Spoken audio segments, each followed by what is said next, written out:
मैं के कहानी वाला एक छोटी सी कहानी लेकर आया हूँ आपके लिए। एक जंगल में एक लोमड़ी रहती थी। एक जंगल में एक लोमड़ी रहती थी।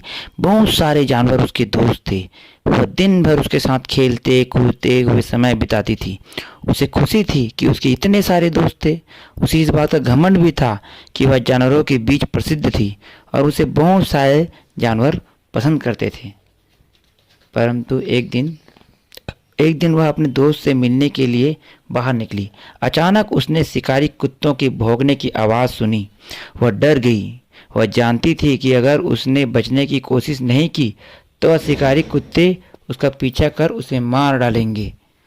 लेकिन वह शिकारी कुत्तों से अधिक तेज नहीं दौड़ सकती थी। शिकारी कुत्ते उसके काफ़ी पास पहुंच गए थे। लोमड़ी को एक उपाय सूझा। घोड़े का घर पास ही था। वह उसके घर जाकर बोली, घोड़े दादा, कृपया मुझे बचा लो। तुम मेरे बहुत अच्छे दोस्त हो। कुछ शिकारी कुत्ते मेरा पीछा कर रहे हैं। मुझे अपनी पीठ पर बिठा लो और जितना तेज भाग सकते हो भागो। इस घोड़े का जवाब सुनकर लोमड़ी के आश्चर्य का ठिकाना न रहा। घोड़ा बोला, मुझे माफ़ कर दो, मैं तुम्हारी मदद नहीं कर सकता। मुझे अपने मालिक का ज़रूरी काम करना है। यदि मुझे देर हो गई तो मेरा मालिक बहुत क्रोधित होगा। यह कहते हुए घोड़ा वहाँ से चला गया। लोमड़ी सोचने लगी, अब मैं क्या करूं? तभी उसने एक और दोस्त बैल को देखा।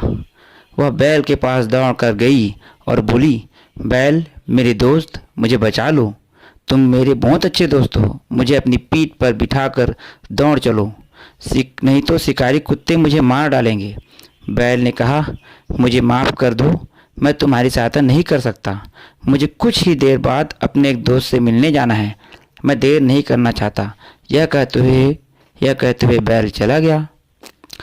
इसके बाद लोमड़ी ने एक एक करके अपने सभी दोस्तों, बकरी, बछड़ा, सूअर, गधे से अपनी जान बचाने की विनती की, पर सभी ने अपने किसी न किसी काम का बहाना बना दिया।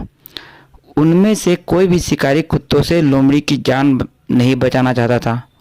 लोमड़ी ने मन ही मन सोचा कि मैं बेवकूफ़ थी जो इन सारे जानवरों को अपना दोस्त समझती थी। ये सभी जानवर स्वार्थी हैं।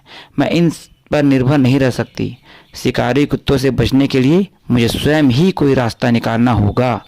यह सोचते हुए लोमड़ी ने शिकारी कुत्तों से जान बचाने के लिए तेज़ी से दौड़ना शुरू किया।